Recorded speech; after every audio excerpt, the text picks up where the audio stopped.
رحم الله من قرأ الفاتحة. لا حول ولا قوة إلا بالله العلي العظيم. حسبنا الله ونعم الوكيل، نعم المولى ونعم النصير. أعوذ بالله من الشيطان الرجيم. بسم الله الرحمن الرحيم. الحمد لله الذي هدانا لهذا وما كنا لنهتدي لولا أن هدانا الله. لقد جاءت رسل ربنا بالحق. الصلاة والسلام على سيدنا ونبينا وشفيع ذنوبنا وحبيب قلوبنا وطبيب نفوسنا العبد المؤيد والرسول المسدد المصطفى الأمجد صاحب الأبد أول العدد الذي سمي في السماء بأحمد وفي الأرضين بالقاسم محمد.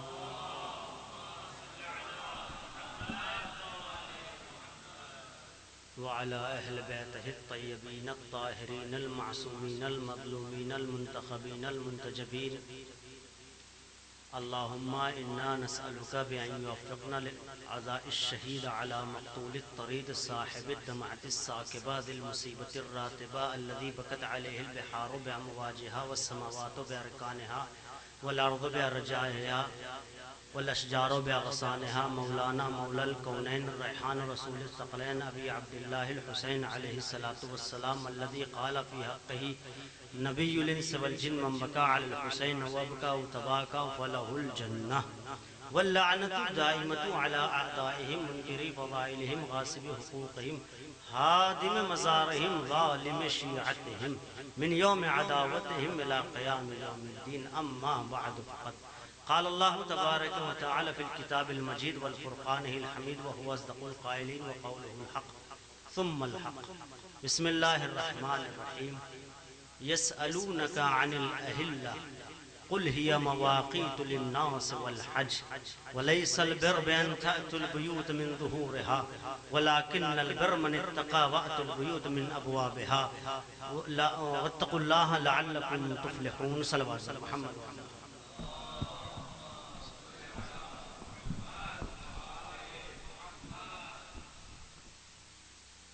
برادران ایمانی، عزاداران امام ہادی علیہ السلام، پروردگار عالم نے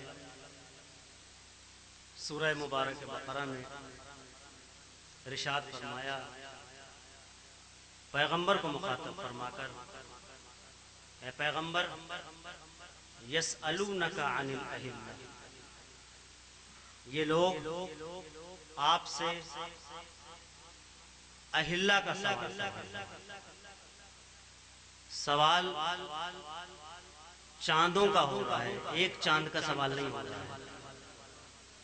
اگر ایک چاند کا سوال ہو تو ہلال ہو جاتا، لیکن لفظ اہلہ، پیغمبر یہ جو آپ سے پوچھ رہے ہیں یہ چاندوں کے بارے میں پوچھ رہے ہیں، چاند کا کیا مسئلہ ہے؟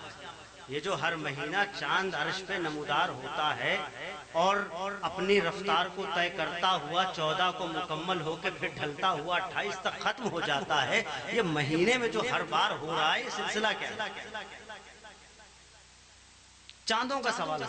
قل ہی مواقیت للناس والحج، میرے حبیب ان سے کہو یہ لوگوں کو وقت بتاتا ہے، اچھا ہو تب بھی بتاتا ہے، برا وقت ہو تب بھی بتاتا ہے، یہ دونوں طرح کے وقت بتاتا ہے۔ اور لوگوں کو حج کا موسم بتاتا ہے، یہ حج کب کرنا ہے، یہاں تک آیت بہت کلیئر ہے۔ اس کے بعد آیت میں لہجہ بدلا ہے، وَلَيْسَ الْبِرْ بِأَن تَأْتُوا الْبُيُوتَ مِن ظُهُورِهَا، نیکی سے نہیں کہتے کہ کسی کے گھر میں پیچھے کے دروازے سے آ جاؤ۔ یہ قرآن کی آیت آپ کے سامنے پیش کر رہا ہوں۔ نیکی اس کا نام نہیں ہے کہ کسی کے گھر میں پیچھے کے دروازے سے چلے جاؤ، بلکہ کیا ہے، بلکہ نیکی کیا ہے، صاحبان تقویٰ کے لیے وقت البیوت من ابوابہا، شریف ہو تو دروازے سے آؤ سامنے کے، بیک ڈور استعمال نہیں کیا جاتا، یعنی ہر جگہ بیک ڈور استعمال نہیں ہوتا۔ عزیزو قرآن کہہ رہا ہے پیچھے کے دروازے سے گھر میں آنا شرافت نہیں ہے، سامنے کے دروازے سے آنا شرافت ہے۔ لوگ شہر علم میں کھڑکیوں سے جانے کو تیار ہیں، دروازے سے نہیں آ رہے۔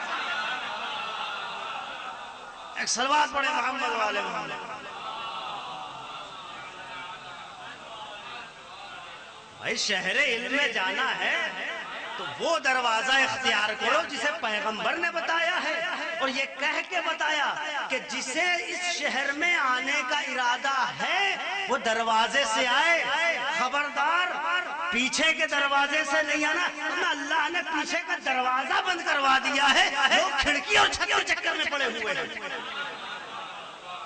جب دروازے کی کوئی اہمیت نہیں ہے تو کھڑکیوں کی اور یہ روشن دانوں کی کوئی اہمیت نہیں ہے۔ اچھا تو یہ آیت میں لہجہ جو بدلا ہے، یہ بہرحال آدھی آیت کہہ رہی ہے چاند کا سوال ہو رہا ہے، اور آدھی آیت کہہ رہی ہے کہ گھر میں شرافت سے آؤ۔ کچھ تو ربط ہوگا۔ قرآن بہرحال بغیر حکمت کے، قرآن کی کوئی لفظ ہے کوئی آیت قرآن کی بغیر حکمت کے نہیں۔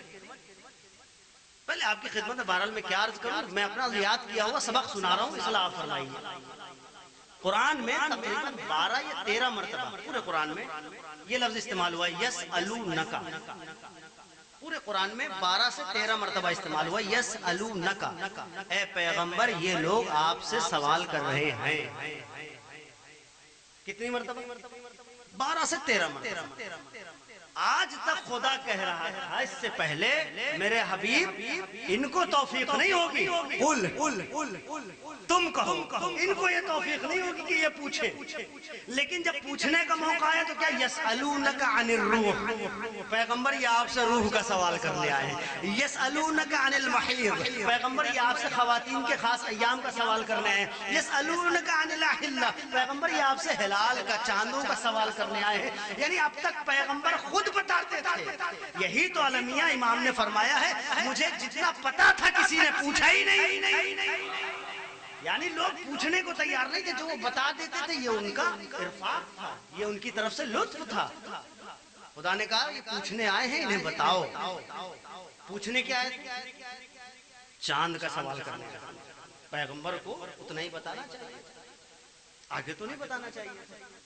پیغمبر نے کہا اللہ کی زبانی ظاہر ہے ایک سلسلہ ہے کہ دیکھو اللہ یہ کہہ رہا ہے کہ یہ وقت بتائے گا اور حج کا موسم بتائے گا، لیکن پیغمبر نے جو آگے لفظ قرآن کی لفظ استعمال کی اور جو پیغمبر کی زبانی ہم تک پہنچا جبرائیل کے توسط سے، کیا ہے؟ وَلَيْسَ الْبِرُّ بِأَن تَأْتُوا الْبُيُوتَ مِن ظُهُورِهَا، نیکی سے نہیں کہتے کہ کسی کے گھر میں پیچھے کے دروازے سے آ جاؤ۔ میرے حبیب، میرے مولا، میرے آقا، میرے سید و سردار یہ تو چاند کا سوال کرنے آئے تھے، یہ تو پوچھنے نہیں آئے تھے کہ گھر کا ادب کیا ہے،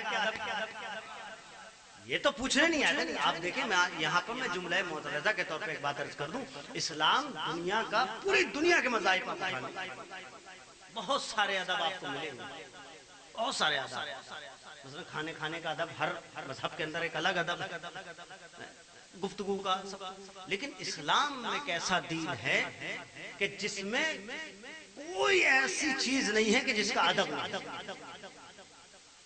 آپ دیکھیں سب سے جو انسان کی نگاہ میں سب سے خراب چیز مانی جاتی وہ ہے بیت الخلا جانا، اسلام نے اس کا ادب بھی بتایا،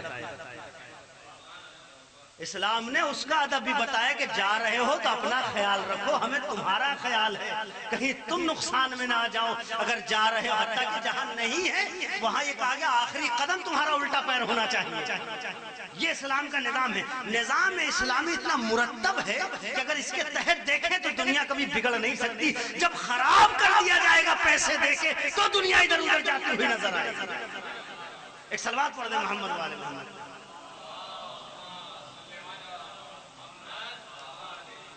آج قرآن کچھ اور ادب بتا رہا ہے، پیغمبر کی زبانی آج گھر میں آنے کا ادب بتا رہا ہے، بیت کا ادب بتایا جا رہا ہے، اور بیت کا ادب بتا کر اہل بیت کے ادب تک پہنچایا جا رہا ہے۔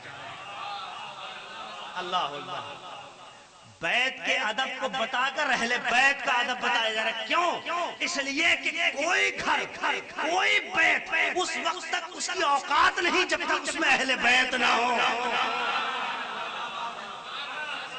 ایک صلوات پڑھے محمد والے محمد. دنیا کا کوئی گھر ہو، کتنا بڑا کنسٹرکشن چل رہا ہو، کتنی بڑی عمارت بن رہی ہو، صرف عمارت کی حد تک ہے تو بعد میں بھوت بنگلہ بن جائے گا. اگر عمارت کی حد تک ہے تو بعد میں بھوت بنگلہ بننے کے چانسز ہیں. لیکن اگر اسی بیت میں کوئی رہنے لگے نا تو اس کی قیمت بڑھ جائے گی، چاہے وہ جھوپڑی کیوں نہ ہو. تو بیت کا اپنا کوئی معیار نہیں ہے. اب میں کیا کروں، کہنے پہ مجبور ہوں. اللہ کا گھر ابراہیم نے بنا تو دیا، بیت کی حد تک تھا، علی نے قدم رکھے تو اہل بیت بنے. حیدری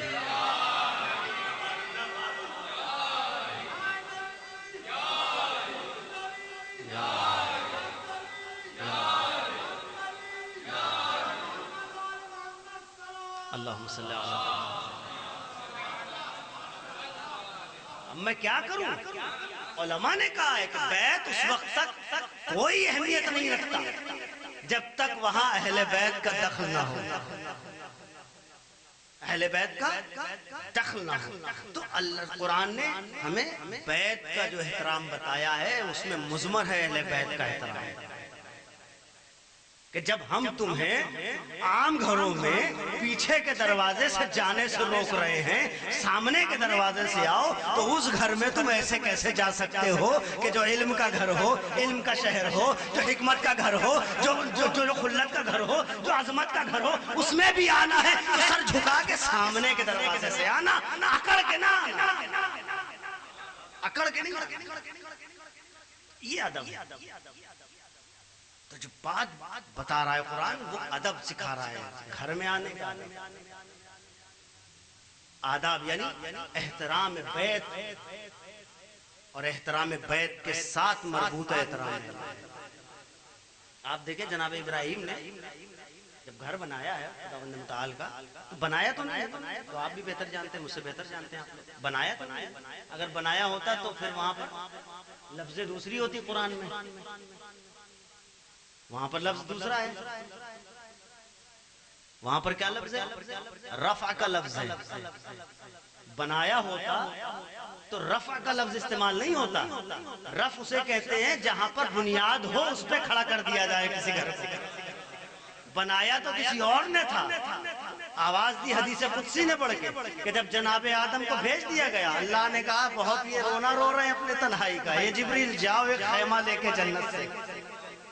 جناب جبریل آئے خیمہ لے کر، اس خیمے کو نصب کیا گیا. بہرحال پورا واقعہ اور پورے تفصیل آپ کے سامنے موجود ہے. جہاں جہاں خیمے کے حصے کو لگایا گیا اور اس کی تنابیں کھینچی گئیں اور اس کے رکن تیار ہوئے، جہاں خیمہ تھا وہ جگہ ہو گئی کعبے کی. آگے بڑھتا گیا تو حرم ہو گیا، آگے بڑھتا گیا مسجد احرام ہو گئی، آگے بہرحال یہ سارا مسئلہ پھیل گیا. لیکن یہ نہیں بتانا یہ جب وہ خیمہ اٹھا لیا گیا جناب آدم کے بعد تو اب وہاں پر اثرات موجود تھے. جب ابراہیم آئے تو ان سے یہ کہا گیا ابراہیم نیا گھر نہیں بنانا ہے، انہی اثرات پہ جہاں آدم نے خیمہ لگایا تھا ہمارا گھر تیار کرو. جہاں آدم نے خیمہ لگایا گھر تیار ہو. اب وہاں آنے کا بھی اپنا ادب ہے نا. یہ آیت، اس آیت کی علماء نے جو ایک تفسیر یہ کی ہے جو ظاہری تفسیر ہے کہ کچھ لوگوں کا گھر کعبے سے بالکل لگا ہوا تھا. بس مسئلہ یہ تھا کہ ان کا جو گھر ایسا تھا کہ ان کا سامنے کا دروازہ کعبے کی طرف نہیں کھلتا تھا، پیچھے کا دروازہ کھلتا تھا. اب وہ سوچتے تھے کون اتنا گھوم کے جائے کعبہ. اللہ اکبر، قدرت نے تو یہاں بھی تمہیں ثواب سے محروم نہیں کیا ہے. جتنے قدم یہ سوچ کے چلو گے کہ ہم وہاں جا رہے ہیں اس کا ثواب ملے گا. سوچتے تھے کون اتنا گھوم کے جائے اتنی دور، یہ ہمارے گھر کے پیچھے والے دروازے سے تو قریب ہے کعبہ. وہ کھولتے تھے اور وہاں چلے جاتے تھے. یہ ظاہری تفسیر. قدرت نے کہا یہ نہیں چلے گا، یہ بالکل نہیں چلے گا. لیس البر، ہم اسے نیکی شمار نہیں کریں گے کہ تم گھوم کے نہیں آ رہے ہو، پیچھے کے دروازے سے حرم میں آ جا رہے ہو. اب یہ تو ہو گئی ظاہری تفسیر. اب آئیے ایک اور باطنی تفسیر. امام کی بارگاہ ہے, امیر کائنات کی بارگاہ ہے, بیٹھا ہوا ہے ابن کوا, اور ابن کوا جو بیٹھا ہوا ہے اس کا مسئلہ یہی تھا کہ جہاں کوئی نہیں سوال کرتا تھا وہ ضرور پوچھ لیتا تھا. اس نے کہا مولا ایک آیت میری نگاہ سے گزری ہے. کہا کیا آیت ہے؟ کہا آیت یہ ہے. اس نے آیت پڑھی یہی والی ہے. مولا یہ بتائیے اس آیت میں اللہ کہنا کیا چاہتا ہے؟ میں نے ابھی آپ کی خدمت میں ظاہری تفسیر پیش کی. مولا نے فرمایا نحن بیوت اللہ, ہم وہ اللہ کے گھر ہیں کہ جن کی طرف آنے کی دعوت دی گئی. نحن باب اللہ الذی یؤتی منہ, ہم وہ اللہ کے دروازے ہیں کہ جن سے عطا کیا جاتا ہے. پھر امام فرماتے ہیں, اس نے کہا مولا یہ تو ٹھیک ہے, لیکن یہ کیا کہا گیا ہے کہ سامنے کے دروازے سے آؤ پیچھے کے دروازے سے نہیں آؤ؟ مولا نے کہا کہ من اقر بولایتنا ومحبینا, من اقر بولایتنا, جو ہماری ولایت کو مانتا ہے فقط عطا ببابھا, وہ اس شہر میں اس گھر میں سامنے کے دروازے سے آ رہا ہے. ومن ومن ومن ومن, اور جو شخص ایسا ہے کہ فضل علینا غیرنا, جو ہمارے دشمنوں کو ہم پہ فوقیت دیتا ہے, وہ اس شہر میں پیچھے کے دروازے سے آ رہا ہے. ایک صلوات پڑھے محمد والے.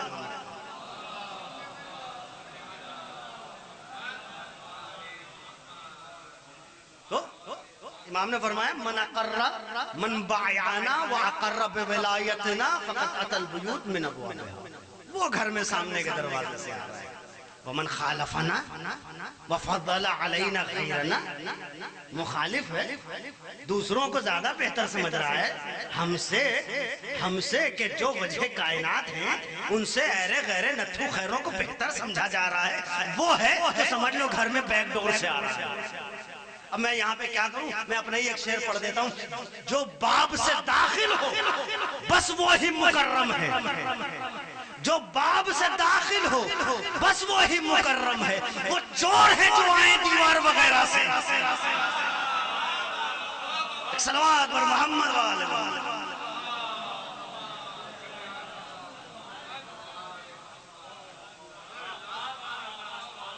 جو باب سے داخل ہو بس وہی مکرم ہے, وہ چور ہے جو آئے دیوار وغیرہ سے. تو یہ جو شہر علم میں نقب لگانے کی کوشش کی جا رہی ہے یہ صحیح لا حاصل ہے, یہ نہ کیجئے, نہیں کر سکتے آپ. اچھا معاملہ آگے بڑھا. ایک دن رسول اللہ نے مجمع میں کہہ دیا, قرآن کی ایک آیت کی تلاوت کر دی, فی بیوت نذن اللہ ان ترفع ویذکر فیہ اسمہ. کچھ گھر ایسے ہیں جہاں اللہ چاہتا ہے,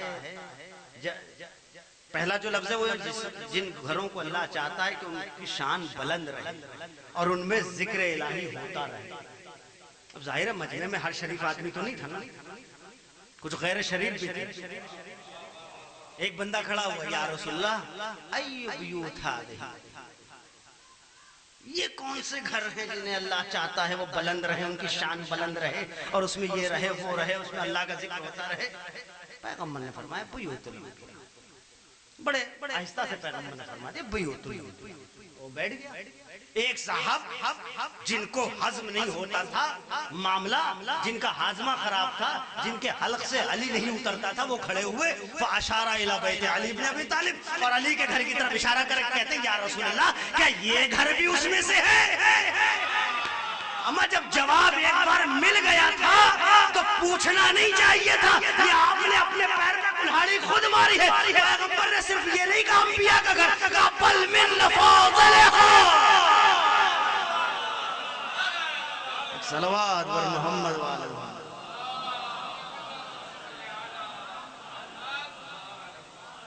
پیغمبر نے پہلے بتا کے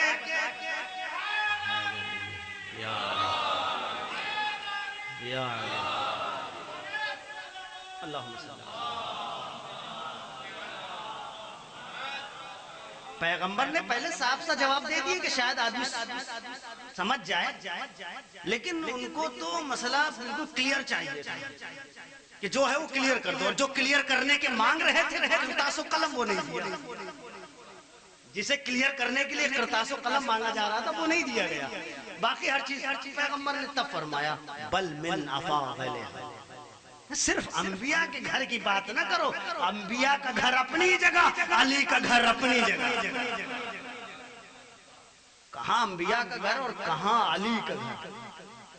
کس بھائی نبی کے دروازے پہ فرشتے آتے ضرور تھے امین بن کر، کبھی انسان کی شکل لے کر آ رہے ہیں. حتیٰ کہ جناب ابراہیم کے لیے لکھا جاتا تھا اتنے غیور تھے کہ جناب ابراہیم کو جو بشارت دی گئی تھی جناب اسحاق کی کس عمر میں دی گئی؟ جبریل لے کر آئے. وہ گھر پہنچے تو دیکھا ہے خوبصورت نوجوان گھر میں. تم یہاں کیسے؟ کہ حضور بشارت لے کر آئے. اس عمر میں بشارت؟ تو انبیاء کے گھر آتے رہے، لیکن فرشتوں کو بھی پتا ہے کس گھر کا کون سا ادب ہے. یہ ابراہیم کا گھر ہے، ابراہیم باہر سے دروازہ بند کر کے گئے ہیں، گھر آئے تو اندر فرشتہ ہے. اللہ اکبر. گھر آئے تو اندر فرشتہ، گھر کھولا تو تم یہاں کیا کر رہے ہو؟ آپ فرشتہ ہوں. اور آپ کے علم میں یہ بات ہوگی کہ جناب اسحاق کی بشارت جبریل لے کے نہیں آئے تھے. میں نے پہلے جبریل لے کے نہیں، ملک الموت لے کر آئے تھے. ملک الموت لے کر آئے اور جناب ابراہیم سے کہا یہ پہلی بشارت ہے جو ملک الموت دے رہا ہے، ورنہ ملک الموت کبھی بشارتیں نہیں دیتا. وہ جہاں آتا ہے صفے ماتم بچھا کے چلا جاتا ہے. یہ ابراہیم خوش نصیب ہے کہ ملک الموت سے بھی بشارت لے رہے ہیں. ایک صلوات پڑھے محمد والے. ابراہیم کو بشارت ملک الموت نے دی.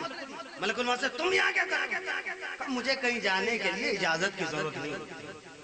یہ ابراہیم کا گھر تھا، اللہ نے ایک بار دیکھا چلو ٹھیک ہے چھوڑ دیتے ہیں، چھوڑ دیتے. پھر ایک دور اور آ گیا. فلما قضینا علیہ الموت ما دل علی موته الا دابۃ الارض. جب ہم نے سلیمان پہ اپنا حتمی فیصلہ جاری کر دیا، کوئی بتا نہیں سکا سلیمان 300 سال کھڑے رہے، زندہ ہیں کہ مرے. 300 سال کا عرصہ جناب سلیمان عصا کا سہارا لے کے کھڑے رہے. ما دل علی موته الا دابۃ الارض. اگر کسی نے ان کی موت کے بارے میں خبر دی تو وہ دیمکیں تھیں، ورنہ تو پتہ بھی نہیں چلتا کہ سلیمان زندہ ہیں کہ مر گئے. جناتوں کو کہنا پڑا اگر ہمیں غیب ہوتا تو اس عذاب علیم میں مبتلا نہ رہتے 300 سال تک. کیسے مر گئے؟ آپ کے اذان عالیہ میں سارا موجود ہے. کوئی نہیں آئے گا، کوئی آ گیا. یہی فیصلہ تھا آج کوئی نہیں آئے گا، کوئی آ گیا. اللہ نے کہا ملک الموت ایک بار تو ہم نے ابراہیم کے گھر میں تمہیں چھوٹ دے دی تھی، آج پھر تم نے وہ حرکت کی ہے کہ تم نے کہا میں وہ ہوں جسے کہیں جانے کے لیے اجازت کی ضرورت نہیں ہوتی. جناب کاظم جرولی نے کہا کہ وہ سلیمان کا محل تھا، یہ ہے زہرا کا مکان. اے میں اس کے سفر مشیت کی زبان رکھتے ہیں گھر میں معصومہ کے داخل ہے اجازت کے بغیر. اتنی ہمت ملک الموت کا.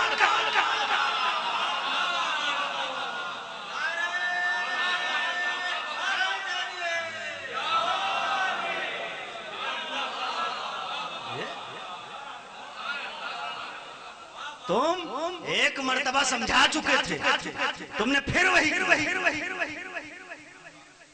ایک مرتبہ سمجھا چکے تھے، تم نے پھر وہی جملہ دہرایا جو پہلے دہرایا تھا. ملک الموت تو صحیح اگر تمہیں وہاں پر دق الباب کر کے جانے کی اجازت ملے. ہم ایسا ماحول اور ایسا گھر دیں گے. ادب ہے شہزادی کے گھر کا، یہ ادب ہے. آپ دیکھیں رضوان چلا آیا، کوئی بتا دے کہ ڈائریکٹ گھر میں آ گیا ہو. کوئی جھوٹی روایت نہ دے کہ گھر میں آ کے کہا بی بی یہ لیجیے کپڑے. دق الباب کر کے کہا انا خیاط الحسنین. کبھی اندر آ کے نہیں کہا کہ ان کو پتا ہے کہ کہاں تک ہماری حد ہے. وہ جبریل کی حد تھی جو سدرہ پہ جا کے روکی تھی، یہ فرشتوں کی حد ہے جو باب زہرا پہ آ کے ختم ہو. اگر آئے بھی ہیں تو اجازت سے آئے ہیں، ایسے نہیں آئے ہیں. اجازت لے کر آئے ہیں. بی بی اجازت ہے کہ اگر ہو تو آئے سکتے. تو یہ اہل بیت کے گھر کا ادب ہے، یہ ان کے گھر کا ادب ہے. یہ ادب اسلام ادب بتا رہا ہے کہ تمہیں بیت کا ادب بھی آنا چاہیے، اہل بیت کا ادب بھی آنا چاہیے. بس میں زیادہ آپ کا وقت نہیں لوں گا. اہل بیت کا ادب بھی اور بیت کا ادب۔ آپ دیکھیں آج امام کی ولادت، امام کی شہادت ہے، امام ہادی علیہ السلام کی۔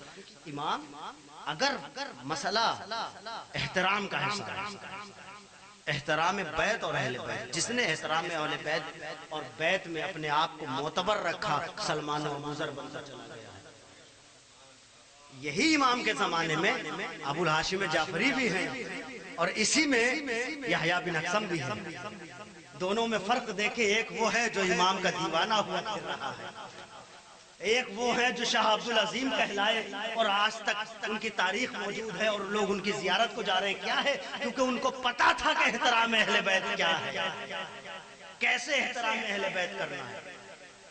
ایک شخص امام کی بارگاہ میں، امام کو جس جگہ رکھا گیا تھا وہ عربی میں اس کو خان و سالوق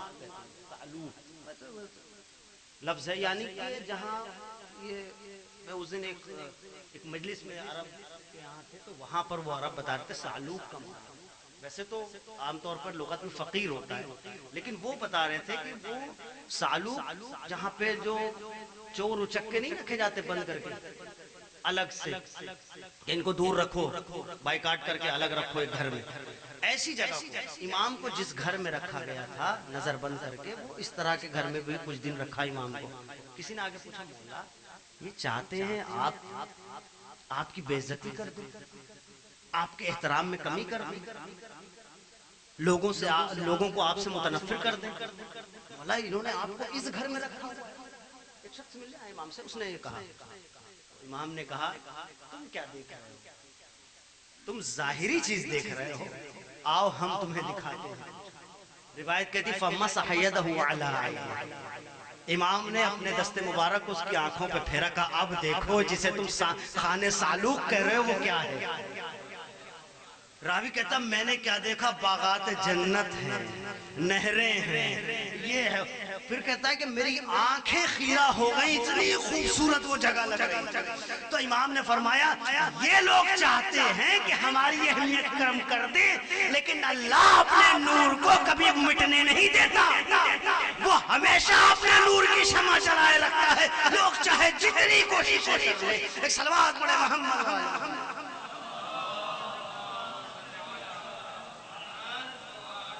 اس گھر سے اگر متمسک ہے، اہل بیت سے ملا ہوا ہے، احترام میں اہل بیت اگر نگاہ میں ہے، تو پھر انسان ایک شریف النفس ہو کے نکلتا ہے۔ اگر احترام میں اہل بیت سے بغاوت ہو گئی تو چاہے جتنا عزیز ہو، یہ میں آپ کی خدمت میں کیا جملہ عرض کروں، یہ جملہ آپ سن لیں کہ اگر احترام اہل بیت ہے نا تو ابو بکر کا بیٹا بھی اتنا محترم ہو جاتا ہے کہ علی اپنا بیٹا کہتے ہیں، اور اگر احترام میں اہل بیت نہیں ہے تو نوح کا بیٹا بھی غرق ہونے کو تیار ہو جاتا ہے۔ آپ دیکھیں کہ امام نے اپنا بیٹا ایسے ہی تھوڑی نا، حتیٰ کہ ان کی شہادت پر جو امام کا خطبہ ہے آپ کی نگاہ سے گزرا ہوگا، وہ ذرا پڑھیں، ایسا لگتا ہے کوئی رنجیدہ باپ اپنے بیٹے کے جنازے پر خطبہ دے، جو جناب محمد بن ابی بکر کی شہادت پر امام نے دیا ہے۔ تو احترام اہل بیت اگر نگاہ میں ہے تو پھر وہ انسان کو کیا سے کیا بنا۔ یہاں پر اکڑ نہیں چلتی، یہاں پر تکبر نہیں چلتا، یہاں پر غرور نہیں چلتا، یہاں پر سر جھکاؤ، سر کے ساتھ ساتھ دل بھی جھکنا چاہیے، یہ وہ در ہے۔ قیصر روم نے کچھ سوال ایک سوال لکھ کے بھیجا وقت کے بادشاہ کے پاس، امام کا زمانہ ہے۔ اس نے کہا ہم نے ایک چیز پڑھی ہوئی ہے کہ اگر کوئی ایک ایسی سورہ ہے کہ اگر اسے پڑھا جائے تو وہ مردہ بھی زندہ ہو سکتا ہے، اور جو پڑھے گا اس کے اوپر جہنم کی آگ دور دور تک بہت دور ہو جائے گی، اور بالکل اس سے دور ہے، لیکن اس میں ایک شرط ہے اس سورہ میں کہ اس میں 7 حرف ہیں جو نہیں ہونے چاہیے۔ وہ سورہ کون سی؟ کہتا میں نے انجیل میں دیکھا، پوری انجیل دیکھ ڈالی، ایسا سورہ نہیں ملا کہ جس میں 7 حروف نہ ہو، سب میں موجود، تورات میں بھی موجود۔ پھر اس نے حروف لکھے، اس میں 7 حروف کیا کیا ہو؟ شین، زو، زے، اس کے بعد سے اور جیم، یہ حروف لکھے اور لکھ کے اس نے کہا ایک لفظ شاید ایک حرف ادھر اس نے کہا ہاں خے بھی ہے. اس نے کہا مجھے تو اپنی کتابوں میں نہیں ملا، نہ انجیل میں ملا نہ تورات میں ملا. حل عندکم کتاب، اب یہ بادشاہ سوال، کیا تمہارے پاس کوئی ایسی کتاب ہے کہ جس میں یہ ایک ایسا سورہ ہو جس میں 7 حرف نہ ہو کہ ہم اسے پڑھیں اور جہنم سے بھی بچ جائیں اور عاقبت ہماری سنور جائے. اب جب آ گیا تو ظاہر ہے دربار کا پرانا وتیرہ رہا ہے کہ دربار میں جواب کس نے دیا ہے.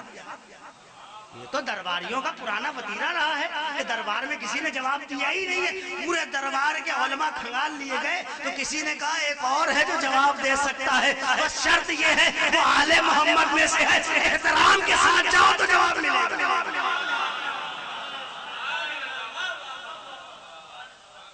عزت کے ساتھ جاؤ، شرافت کے ساتھ جاؤ اور سوالی بن کر جاؤ تو جواب ملے گا. اگر تم کچھ اور بن کے گئے تو جواب نہیں پاؤ گے. حضور کے پاس بھیج دیا، امام کے پاس. امام نے دیکھا، کہاں دیکھتی، امام نے کہا ہاں ایک سورہ ہے قرآن میں. اب وہ سب موجود تھے جو حافظ تھے، وہ سب موجود تھے جو قاری تھے، وہ سب موجود تھے جنہوں نے لوگوں کو قرآن پڑھا کے بڑا کیا ہے. وہ بھی حیرت میں ہے کہ ایسا کون سا سورہ ہے جس میں 7 حرف نہیں ہے، وہ بھی عربی. امام نے دیکھتے ہی کہا ایک سورہ ہے جس میں 7 حرف نہیں ہے. وہ سب پریشان کہ بھئی ایسا کون سا سورہ ہے کہ جس میں جیم نہیں ہے، جس میں خے نہیں ہے، جس میں شین نہیں ہے، جس میں فے نہیں ہے، جس میں زو نہیں ہے، جس میں زے نہیں ہے. ایسا بھی کوئی سورہ ہے؟ ان کا حضور بتائیے کون سا سورہ ہے. امام نے کہا الحمدللہ، سورہ حمد ہے.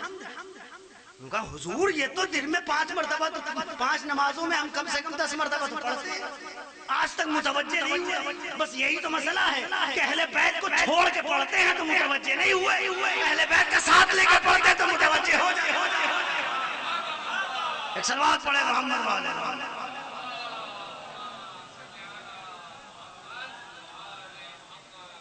کہ حضور سورہ حمد. امام نے کہا سورہ حمد. امام نے کہا پوری سورہ پڑھو. آتی ہے؟ یہ میں اپنے لفظوں میں کہہ رہا ہوں، آتی ہے تو پوری پڑھو. اور انہوں نے پڑھ ڈالی. امام نے کہا کہیں تم نے جیم پایا؟ کہیں جیم ملا؟ اب حیران، کہیں خے ملا؟ کہیں زو ملا؟ اب جب کچھ نہیں ملا تو انہوں نے کہا حضور یہ تو بتا دیں یہ لفظیں کیوں نہیں ہیں. اب مسئلہ تھا، سوال ایک آیا تھا کیا کوئی ایسی سورہ ہے کہ جس میں یہ حروف نہ ہو؟ امام نے جواب دو دیے، وہ سورہ بھی ہے اور کیوں نہیں ہے. یہی اہل بیت جو کسی مسئلے میں تشنا نہیں چھوڑتے، وہ تو سوال نہ پوچھو تب جو بتا دیا کرتے ہیں. تو حضور نے کہا ہاں یہ بھی بتائیں گے تمہیں کہ کیوں نہیں ہے. امام نے فرمایا چونکہ یہ حروف جو ہیں، مثلا امام نے کہا جیم نہیں ہے کیونکہ جیم سے اشارہ جو ہوتا ہے وہ جہیم کی طرف جاتا ہے، اس لیے جیم نہیں رکھا. سے اشارہ صبور کی طرف جاتا ہے، اس لیے صبور سے نہیں رکھا. شین سے اشارہ شقاوت کی طرف جاتا ہے، اس لیے شین نہیں رکھا. زو سے اشارہ ظلمت کی طرف جاتا ہے، اس لیے زو نہیں رکھا. فے سے اشارہ آفت کی طرف جاتا ہے، اس لیے فے نہیں رکھا. امام نے کہا یہ کل رحمت کا سورہ ہے، اس میں سارا قرآن سمویا ہوا ہے، اس لیے چاہتا خدا یہ تھا کہ اس میں کم سے کم رحمتوں کی باتیں کی جائیں. خدا رحمت کی بات میں ظالمین کو شامل کر دیا. کا مسئلہ یہی بتانا ہے کہ جیسے رحمت جن پر ہوئی ان کو بتانا تھا تو یہ بھی بتانا تھا ظالمین. ایک صلوات پڑھے محمد والے.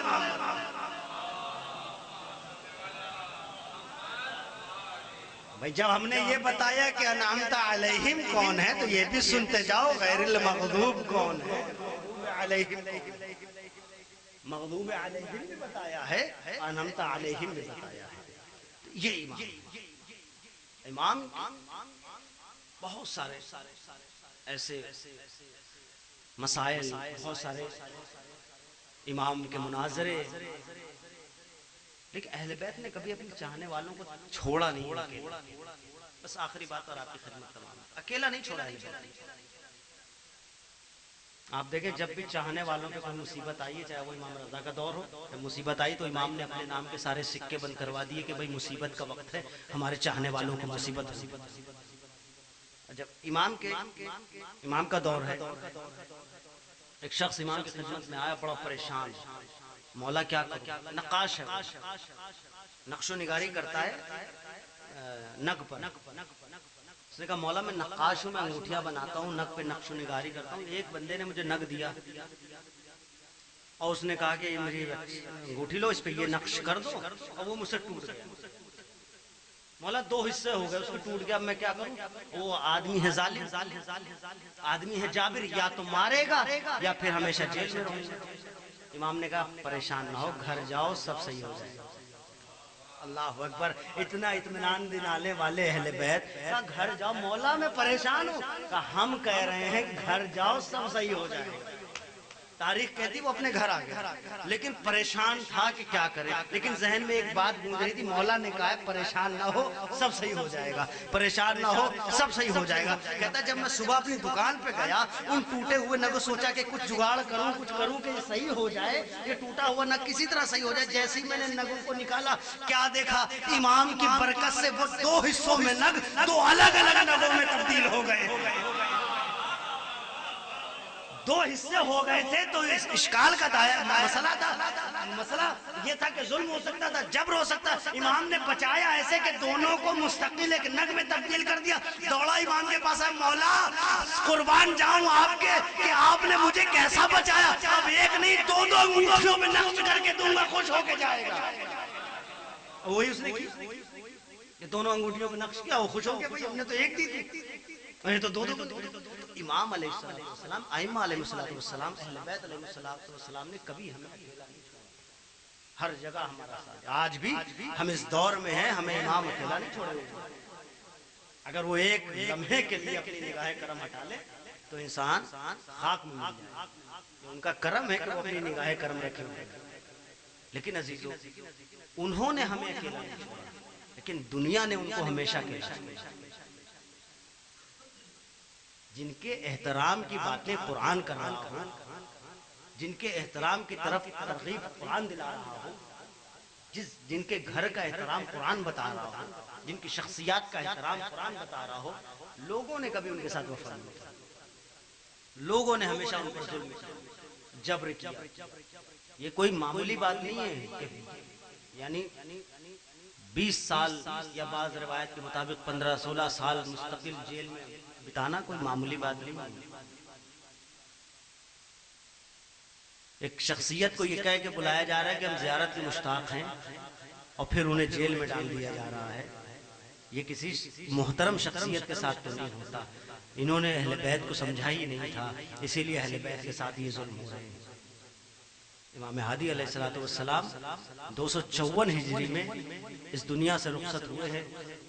254 ہجری یعنی 255 میں امام زمان کی ولادت ہے. 254 ہجری اور امام کو مہمان بلائے ہوئے ہیں. اللہ اکبر. دنیا نے ہمیشہ اہل بیت کے ساتھ جو رویہ رکھا کہ ان کو مہمان ہو، کیونکہ اہل بیت اتنے کریم ہے نا کہ کوئی دعوت دیتا تھا تو اس کی دعوت رد نہیں کرتے تھے. مہمان بلایا اور مہمان بلا کے دغا دی. اللہ زہر دغا، اتنا سخت زہر کہ امام تڑپ رہے ہیں، امام کروٹیں بدل رہے ہیں. اور زہر کا عالم یہ ہے کہ پورے بدن میں پھیلا ہوا ہے. اور اس کے ساتھ مسئلہ کیا ہے؟ ہتکڑی بھی ہے، بیڑی بھی، توق بھی ہے. یعنی کوئی ایسا ظلم نہیں ہے جو ان پر نہیں ان پر رکھ چھوڑا ہو، بلکہ ہر وہ ظلم جو چاہتے تھے کر لے وہ اہل بیت کے اوپر انہوں نے کر. اور زہر کی شدت ایسی کہ بعض روایت کے مطابق 2 دن یا 3 دن کے اندر امام کی شہادت ہو گئی. اتنا سخت زہر تھا. آپ ملاحظہ کریں کہ چونکہ اب ڈائریکٹ سیدھے سیدھے ایسا زہر نہیں دیا جا سکتا تھا کہ حکومت پہ بات آئے، سیدھے سیدھے ایسا نہیں ہو سکتا تھا، تو انہوں نے ایسا زہر دیا جو آہستہ آہستہ کام کرے. ہمیشہ اہل بیت کے ساتھ کیا ہے یہ، لیکن امام کو جو زہر دیا وہ ایسا زہر تھا کہ امام کو 3 دن اس نے تڑپایا ہے. 3 دن امام تڑپتے رہے ہیں. اور عالم میں کیا، اور عالم کیا ہے، زنجیر میں جکڑے ہوئے ہیں. عالم کیا ہے کہ بیڑیاں بھی ہیں. عالم کیا ہے، قید خانہ بھی ہے. لیکن اللہ اللہ، امام کو زہر تو دیا، سب کچھ ہے، لیکن امام کے ساتھ خدا نخواستہ بہو بیٹیاں تو نہیں تھیں. امام کے ساتھ مائیں بہنیں تو نہیں تھیں جو بے پردہ رہی ہو. امام کے ساتھ چھوٹی بہن تو نہیں تھی کہ جسے تماچے بھی لگ رہے ہو. امام کے بابا کا سر نوکے نیزہ پہ نہیں تھا. اور امام سب کچھ تھے. زہر دیا گیا، زنجیروں میں جکڑے تھے، لیکن کوئی تعزیہ نہ لگا کہ یہ تو نہیں کہنے والا تھا کہ یہاں کیوں کھڑے ہو، آگے بڑھ جاؤ. اللہ اکبر. قربان جائے سید سجاد کے چھالوں پر، قربان جائے سید سجاد کے زخموں پر. ارے وہ کربلا سے کوفے کا سفر، کوفے سے شام کا سفر، جا بجا تعزیہ نے. اور سید سجاد کا جسم، اوپر سے وہ سخت دھوپ جو سید سجاد کی بیڑیوں کو گرم کر رہی ہے، زخموں میں اور اضافہ. اجرکم اللہ. خدا کوئی غم نہ دے سوائے غم مظلوم کربلا کے. غم اہل بیت کے کوئی غم نصیب نہ ہو. تاریخ نے لکھا امام تڑپتے تڑپتے آخرش، بعض روایت کے مطابق جمادی ثانی کے آخری دنوں میں، اور جو مشہور روایت کے مطابق آج کی تاریخ اور دن بھی بالاتفاق آج ہی کا دن تھا. اس تاریخ نے یوم الاثنین لکھا ہے. آج ہی کے دن 3 رجب المرجب 254 ہجری کو میرا امام اس دنیا سے رخصت ہو رہا ہے. کوئی حسن عسکری کے سر پہ ہاتھ رکھ دے. حسن عسکری کے سر سے باپ کا سایہ اٹھ رہا ہے. کوئی ہاتھ رکھ کے پوچھے تو صحیح، اے یتیم علی الہادی، ارے تمہارے. لیکن ہم نے دیکھا مجمع بہت تھا، لوگ بہت تھے، سب حسن عسکری کو آ کے دلاسا دے رہے تھے. لیکن عجب نہیں، حسن عسکری سوئے کربلا دیکھ رہے ہو. اے سید سجاد، اے دادا سجاد، مجھے سب دلاسے دے رہے ہیں، لیکن اللہ اللہ، آپ کے بابا کا جنازہ کربلا کی زمین آپ کو کھینچا جا رہا ہے.